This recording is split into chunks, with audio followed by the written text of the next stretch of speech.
네, 반갑습니다. 저는 스몰스텝의 저자 박효철이고요. 퍼스널 브랜딩 글쓰기 오늘 31일차 방송을 시작하도록 하겠습니다.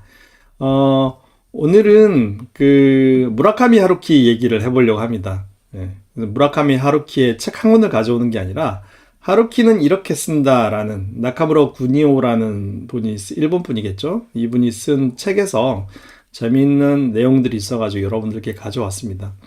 흥미로운 건 사실 뭐 유시민 작가님의 글쓰기 같은 경우도 사실 좀 방송으로 하기에는 좀 무겁지 않다 생각했는데 의외로 조회수가 가장 높이 나와서 개인적으로 이런 생각이 좀 들었던 적이 있습니다. 불과 이틀 전 동영상인데 조회수가 제일 높아요. 그래서 이게 여러분들 수준이 좀 높구나라는 생각을 하게 됩니다. 유시민 씨처럼 무라카미 하루키는 나름의 어떤 뭐랄까 톤앤매너 문체를 가지고 있죠. 그래서 저는 이제 글을 쓰다가 좀 글이 잘 안 써진다라고 하면 읽는 두 가지 책이 있는데요. 하나는 이제 스티븐 킹의 책, 그리고 무라카미 하루키의 책입니다. 그것도 뭐 정독을 해서 끝까지 읽는 게 아니라 약간 이분들이 약간 도입부를 정말 잘 씁니다. 뭐랄까 약간 스티븐 킹은 약간 정말 뭔가 어마어마한 일이 벌어질 것 같은 폭풍 전야와 같은 그런 어떤 글의 묘사가 매우 뛰어나고요. 무라카미 하루키는 뭔가 이렇게 시크하게 얘기를 내뱉는데 매력적으로 들리잖아요. 다만 이제 뒤로 갈수록 약간 판타지 쪽으로 빠져가지고 저는 별로 좋아하지 않는데 적어도 앞부분만큼은 네. 음. 선거라서 유시민 작가님 정상에 떴을까요? 성과하고는 전혀 상관없는 내용인데 아무튼 뭐 어떤 내용이든 알고리즘을 타서 이렇게 또 저희 채널이 소개되면 또 다른 영상에게 또 좋은 영향을 끼칠 것 같아가지고 무엇보다 약간 또 무라카미 하루키래요. 또 유튜브 영상은 매일 이렇게 그 고정적으로 뭐랄까 루틴하게 이렇게 지속적으로 방송하는 걸 좀 좋아하는 것 같아요. 그래서 아마 그런 영향도 있지 않을까 싶은데 어쨌든 뭐 유튜브의 자세한 속내는 잘 모르겠고 그 속마음은 잘 읽을 수가 없고 아무튼 감사할 따름입니다. 그래서 오늘은 무라카미 하루키의 어떤 글쓰기를 나카무라 구니오라는 분이 조금 분석하셨나 봐요. 그래서 그 내용을 가지고 여러분들과 함께 얘기 나눠보도록 하겠습니다. 바로 한번 얘기를 시작해 볼게요. 자, 무라카미 하루키는요, 구체적인 연도를 씁니다. 제가 한번 읽어보겠습니다. 어찌됐든 그는 창고를 정리하다가 1918년에 처남이 두고 간 상자를 발견하고 열어봤던 거죠.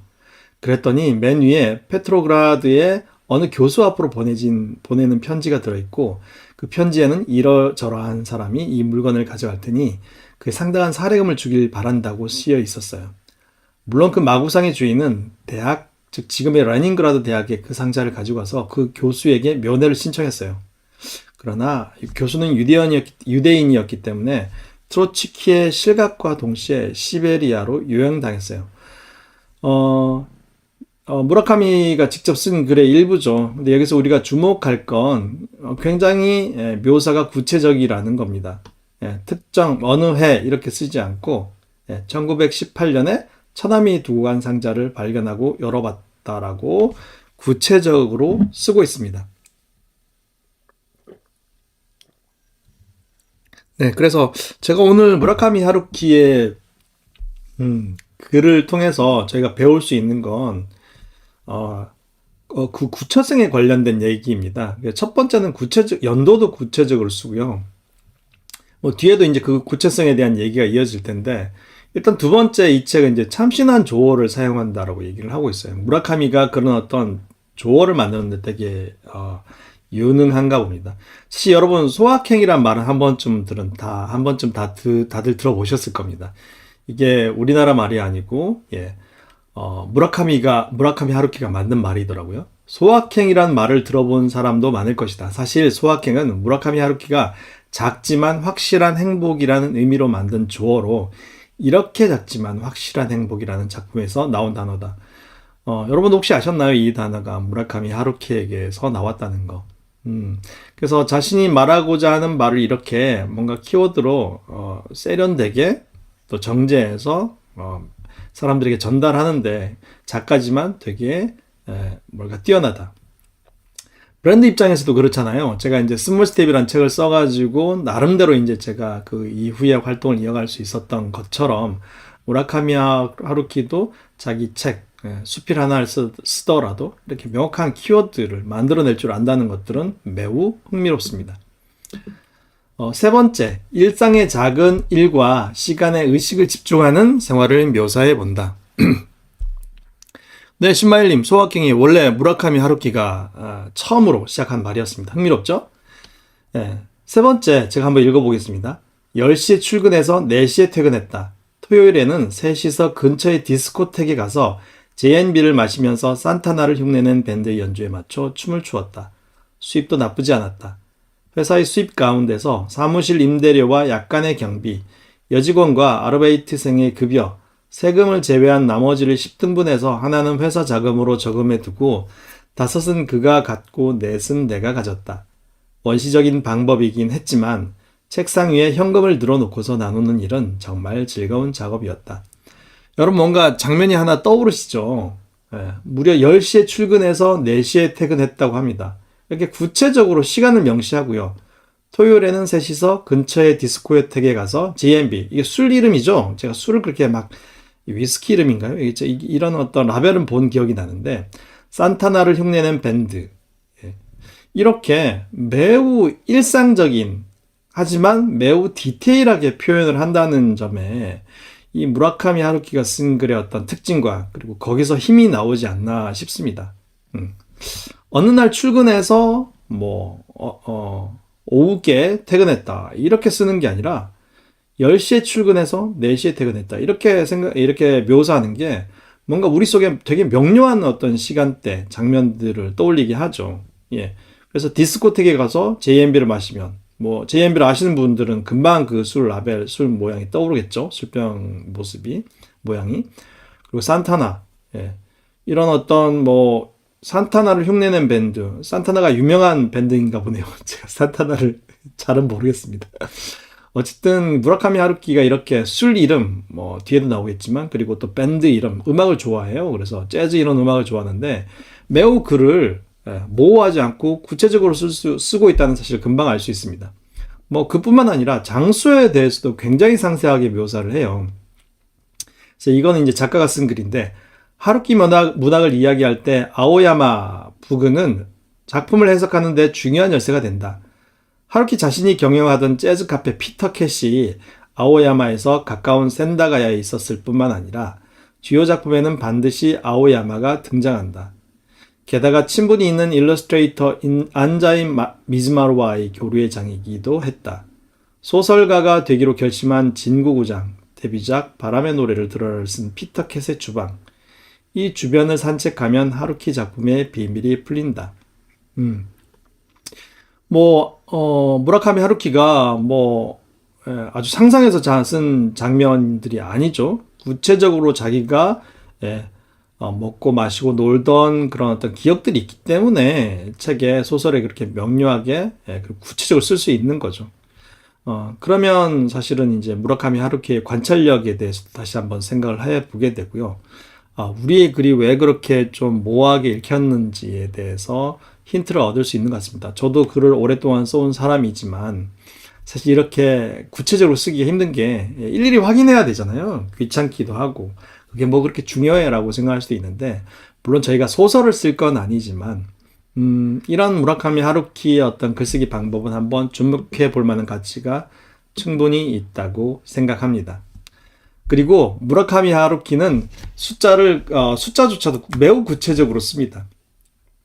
그녀의 죽음을 알게 되었을 때 나는 6,922번째 담배를 피우고 있었다. 당시의 기록에 따르면 1969년 8월 15일부터 다음해 4월 3일까지 나는 358회의 강의에 출석했고 54번의 섹스를 했으며 6,921개비의 담배를 피웠다. 이걸 일일이 세워가지고 기록을 하진 않았겠죠? 소설이니까. 하지만 그렇다 손 치더라도 이렇게 날짜와 뭔가 담배 개수까지 명확하게 쓴 건 뭔가 이 글의 신빙성을 더해주고 소설이라 할지라도 글의 힘을, 표현에 힘을 주는 것 같습니다. 여섯 번째, 나이까지 구체적으로 표시합니다. 예. 한번 읽어볼게요.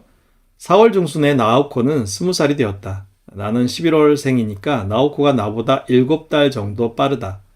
나오코가 20살이라니 참 이상한 기분이 들었다.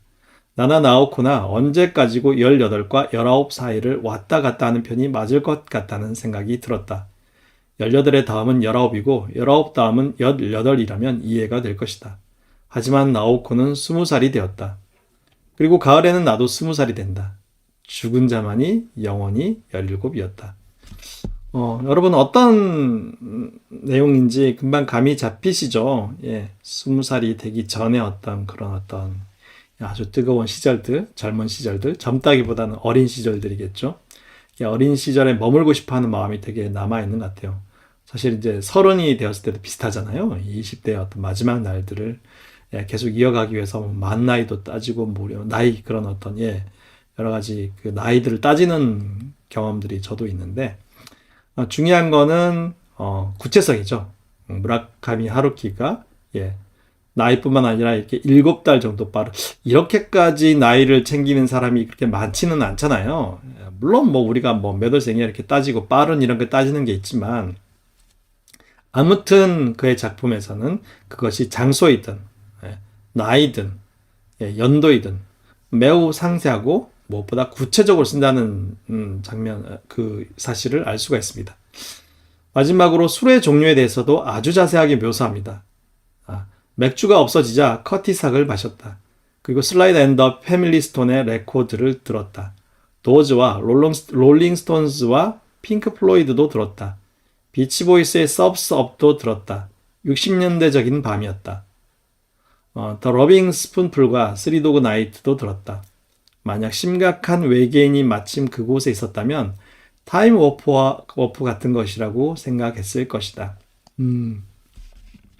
매우 구체적이죠. 자기가 마시는 술. 특히 커티삭 같은 경우는 무라카미 하루키가 좋아하는 그런 위스키로 유명하죠. 제가 그 집무실이라는 그런 어떤 공유 오피스에서 일한 적이 있었는데 거기에 항상 한 켠에 커티삭이 놓여 있었어요. 예. 그래서 뭔가 사업을 했을 때 뭔가 새로운 일을 따거나 성공했을 때 그 커티삭을 마시라고 성공을 자축하는 의미로 그래서 위스키가 놓여 있던 생각이 납니다. 이렇게 커티삭은 무라카미 하루키를 대표하는 그런 어떤 술로 알려져 있습니다. 그 무라카미 하루키가 음악을 되게 중요하게 생각을 하죠. 음악을 좋아하기도 하고요. 실제로 이분이 이제 어떤 재즈바 이런 것들을 운영한 걸로 알고 있습니다. 그래서 제가 이 무라카미 하루키에 대해서 다룬 이 책을 소개를 하다가 하루키는 이렇게 쓴다라는 책을 소개를 하다가 문득 이런 생각이 들었어요. 그래서 만일 내가 카페를 한다면 이름을 하루키라고 짓겠다. 그래서 하루 플러스 키, KEY 해가지고 매일의 하루를 여는 열쇠 이런 컨셉으로 카페를 하고 싶다. 그러면 그 카페가 무라카미 하루키가 컨셉이니까 거기에 이를테면 술을 판매할 수 없으면 커티삭 병만 갖다 놔도 되잖아요. 그리고 그동안 무라카미가 쓴 책들, 그리고 무라카미 하루키가 좋아한 소설가들의 책들, 그리고 무라카미 하루키가 좋아한 음반들을 쭉 이렇게 가져다 놓으면 굉장히 컨셉추얼한 카페가 될 거라는 생각이 들어서 그 페이스북에 올렸더니 굉장히 반응이 뜨겁더라고요. 그래서 제가 카페 할 일은 당장 없겠지만, 그 컨셉만으로도 사람들에게 사랑받을 수 있다는 사실이 매우 놀랍고 또 재미있었습니다. 여러분 어떠세요? 이런 카페 있으면 한번 찾아오시겠습니까? 오늘은 이렇게, 하루키는 이렇게 쓴다라는 책을 보고, 나카무라 구니오가 하루키의 어떤 글쓰기를, 그리고 그 특징을 연구한 내용들을 보면서 얘기 나눠봤습니다. 그리고 그걸 한마디로 얘기하자면 결국 구체성이죠. 장소든 술 이름이든 연도든 어떤 하루키의 글의 힘은 그런 어떤 아주 구체적인 묘사에서 나오는 게 아닌가 싶습니다. 그래서 저희가 단순히 글을 잘 쓰는 게 아니라 글쓰기를 통해서 저희 스스로를 퍼스널 브랜딩 할 수 있는 방법에 대해서 고민을 하고 있잖아요. 그러면 알게 되는 게 우리에 대해서 이렇게 구체적으로 얘기할 수 있어야 된다라는 거죠. 예. 그러면 기록이 필요합니다. 관찰이 필요하고요. 사실 우리는 한 사람을 알기가, 이해하기가 굉장히 어려운데 그 사람의 아주 개인적인, 하지만 선호, 취미, 개성 이런 것들이 선명하면 우리는 그 사람에 대해서 비교적 빨리 쉽게 이해할 수 있고 또 신뢰할 수 있습니다. 제가 일전에 쓴 글 중에 하나가 사실 이제 제가 옛날에 살던 동네, 분당구 정자동이죠. 분당의 어떤 이마트, 하이마트 근처에 있는 조그만한 앱스트랙이라는 카페입니다. 이 카페는 들어가 보면 음반과 앰프 스피커들이 굉장히 정말 좋은 앰프 스피커, 그리고 정말 수많은 그런 어떤 CD와 그리고 또 뭐죠, LP판들이 진열이 되어 있습니다.